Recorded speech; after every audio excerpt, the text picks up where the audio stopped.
Before this video starts, I just want to thank you all for helping me achieve my very first milestone on the channel, in which we reached over 1,000 subscribers. And as promised, I have now made my Discord server public, in which anyone is allowed to join. You'll be able to talk to me about power scaling, or even get updates about future content.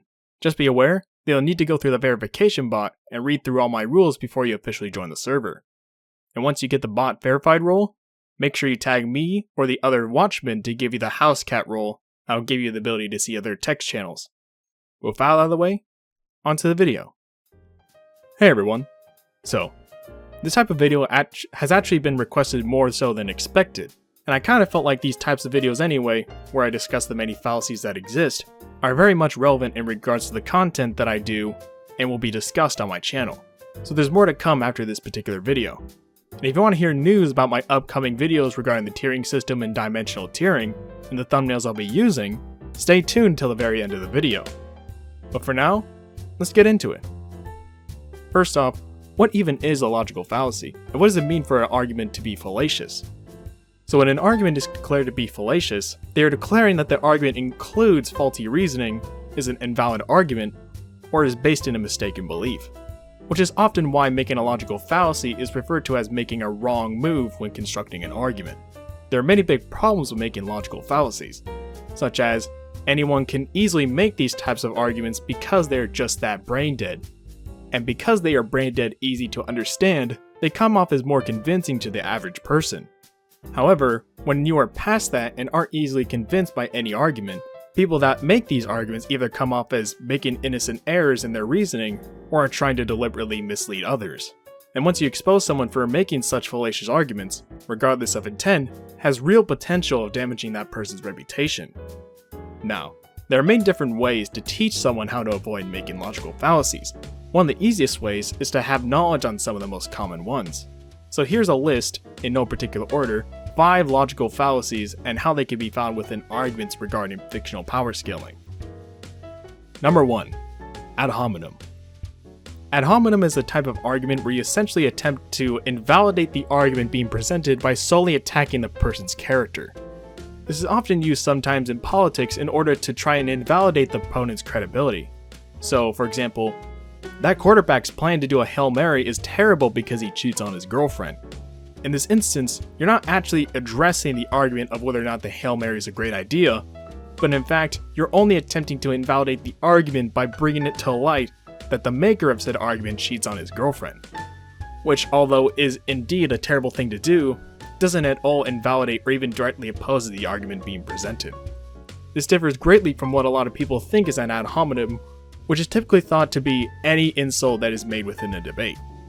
So if you say, Goku beats Superman because Superman is too slow, and I reply with, you're an idiot, I'm not necessarily trying to invalidate his position by saying he's an idiot, therefore the argument is false, but I'm just simply making fun of the person for even holding such a position.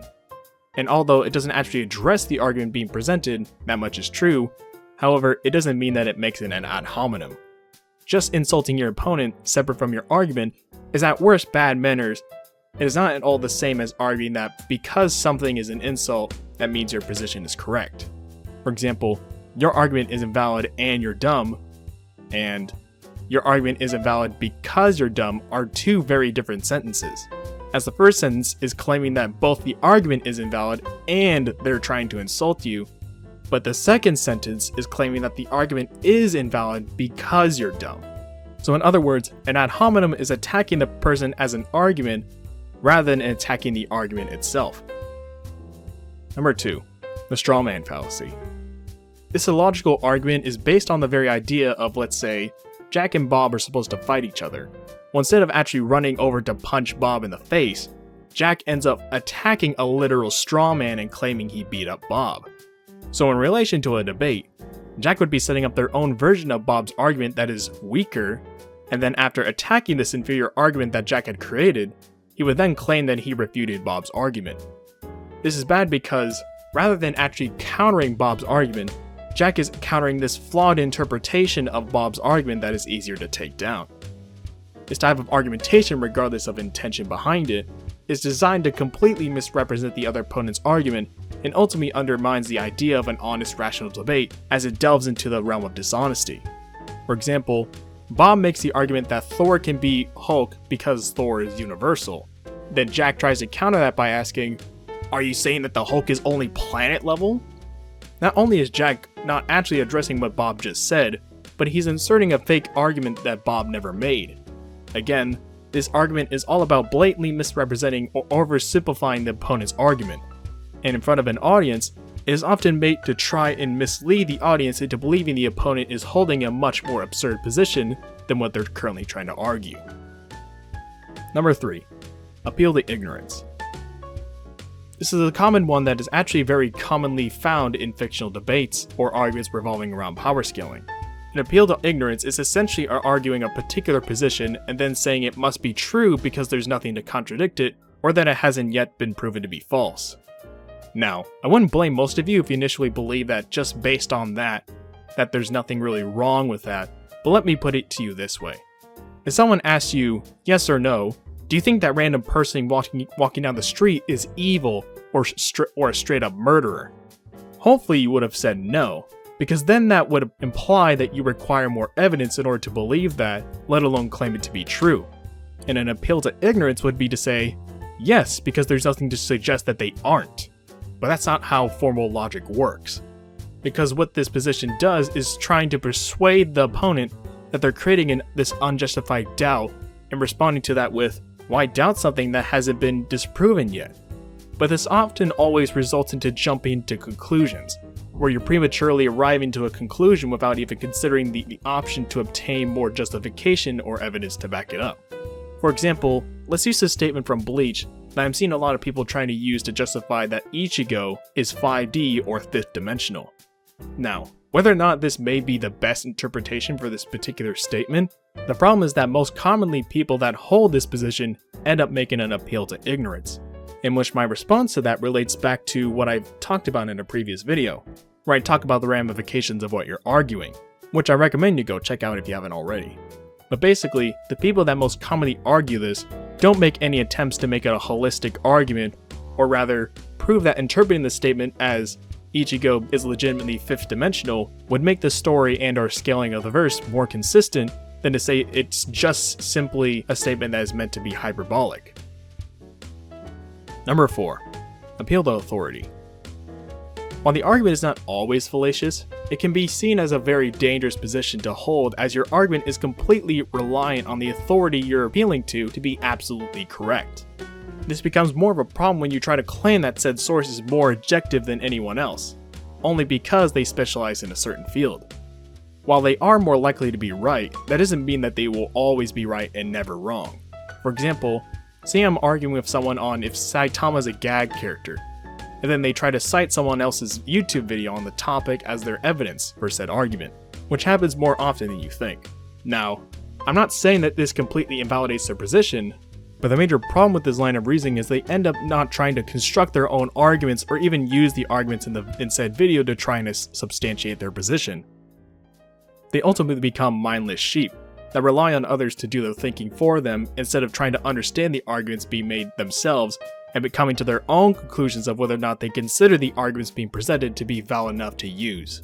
A great example of this are the people who stand that anything the author says is essentially the word of God and is uncontestable.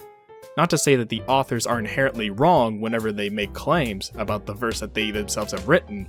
However, just like any ordinary human being on the planet, they are capable of making mistakes and are therefore capable of being fallible. And in short, if you plan on using author statements or interpretations presented by the author in a debate setting, make sure first that what they actually say lines up with the main source material, instead of claiming basically that they're just the end-all be-all interpretation. We could talk about that more in a future video. Number 5. Appeal to popularity / bandwagon fallacy. This is somewhat similar to the last fallacy, and that's a very common one that a lot of people fall for. While it may not be entirely fallacious, there are many huge problems when attempting to use this faulty line of reasoning in an argument. Essentially, an appeal to popularity or bandwagoning is taken on the position that because the majority holds the same position, therefore it is true. So already, if you've been paying attention, this is similar to the last fallacy because you're claiming that this entity known as the majority is correct because they are the majority. And in order for your argument to be declared as bandwagoning or appealing to popularity, you'd have to be claiming that your only reason for holding that particular position is due to the majority believing in it, regardless of what their justifications might be. That's why it's called an appeal to popularity, because you're just saying, because it's the most popular belief, therefore it has to be true.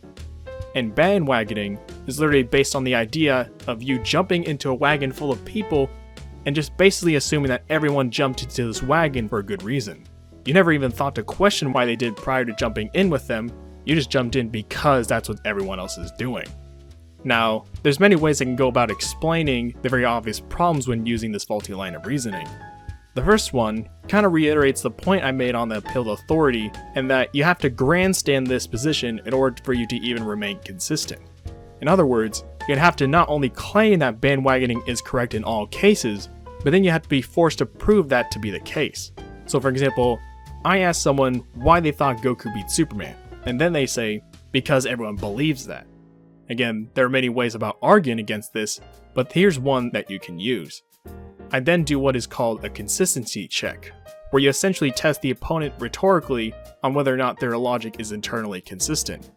One of my favorite examples that I made up is, I propose a hypothetical where there's a country with, let's say, 100 people, and they have to vote on something. Let's say the vote was 55 to 45. If the 16 people from the 55 die the next day, does that then make the 45 people more correct because they now have become the majority? Another common example that people tend to bring up as a contention to this fallacy is by presenting a much easier hypothetical represents a majority believing in a completely absurd position. Like, what if the majority believe that cannibalism should become the norm? Or that we should just nuke the entire planet? Regardless of justification, should we just always assume that the majority is correct no matter what? That's what makes this whole appealing to so-and-so such a fallacious position. Now, originally I was going to make this about 10 logical fallacies, but after writing the script, I realized that it would be better for everyone if I just split it up into 5 per video. So in case you're wondering if I have any plans on covering more, I most certainly do. But as always, make sure to like and subscribe for more videos like this, and comment down below for any suggestions on what videos I should think about covering in the near future. Until then, thank you all for watching, and class is dismissed.